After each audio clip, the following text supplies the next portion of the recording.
మాటలో చెప్పాలంటే జగన్మోహన్ రెడ్డి చేసే కార్యక్రమం ఏంటంటే 10 రూపాయలు ఇచ్చి 100 రూపాయలు దోచుకోవడం. నేను ఇచ్చిన కార్యక్రమం 10 రూపాయలు ఇచ్చి ఇంకా అవసరమైతే 15 రూపాయలు ఇచ్చి 100 రూపాయలు సంపాదించే మార్గం మీకు చూపిస్తా. 100 రూపాయలు సంపాదిస్తే అక్కడి నుంచి 1000 రూపాయలు సంపాదించడం పెద్ద కష్టం కాదు. తెలివి కొంతమంది సొత్తే కాదు, ఆ విషయం మీరు గుర్తుపెట్టుకోవాలి. మొట్టమొదటిసారిగా అనిపిస్తుంది 10 రూపాయలు సంపాదిస్తే 10 రూపాయలు 100 రూపాయలు సంపాదిస్తుంది. ఒకప్పుడు శారీరకంగా కష్టపడేవాళ్ళం, ఇప్పుడు శారీరకంగా అవసరంలా అందరికీ సెల్ ఫోన్లు వచ్చేసాయి. మిమ్మల్ని చూస్తున్న అప్పటి నుంచి నా మాటలు వింటూనే ఉన్నారు.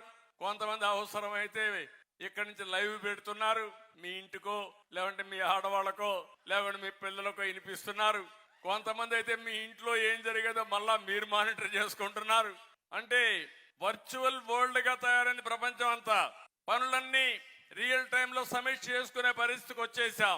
అందుకే నేను ఆలోచించేది, ఈ రోజు నేను చేసిన పని మీరు ఒక్కసారి ఆలోచిస్తే 25 సంవత్సరాల కంటే ముందేసిన ఫౌండేషన్ ఈ రోజు హైదరాబాద్ ఒక నమూనా. హైయెస్ట్ పర్ క్యాపిటల్ ఇన్కమ్ దేశంలోనే. ఐటీ మీ ఊర్లో చదివిన పిల్లలు చాలా మంది ఉంటారు, మీ కుటుంబాల్లో ఉంటారు. అతనికి మీ ఊర్లో ఉండే వాళ్ళకి వ్యత్యాసం చూడండి. ప్రపంచంలోనే ఎక్కువ ఆదాయం సంపాదించే వాళ్ళు ఎవరంటే తెలుగు జాతి.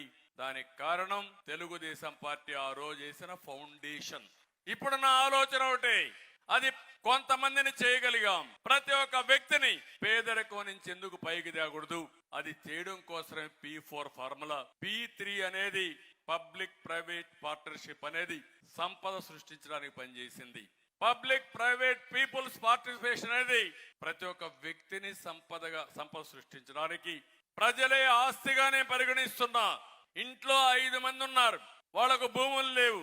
ఈ 5 మంది ఆస్తిగా పరిగణించి ఆదాయాన్ని ఎట్టు పెంచాలని ఆలోచిస్తున్నా. అది సాధ్యమని నిరూపిస్తాం. అందుకనే నేను మిమ్మల్ని అందరూ ఒకటే కోరుతున్నా, నా ప్రాధాన్యత పేదరిక నిర్మూలనలో కూడా మొట్టమొదటిగా ఈ వెనుకబడిన వర్గాలను పైకి తేవడమే నా లక్ష్యం అని చెప్పి కూడా నేను మీకు తెలియజేస్తున్నా.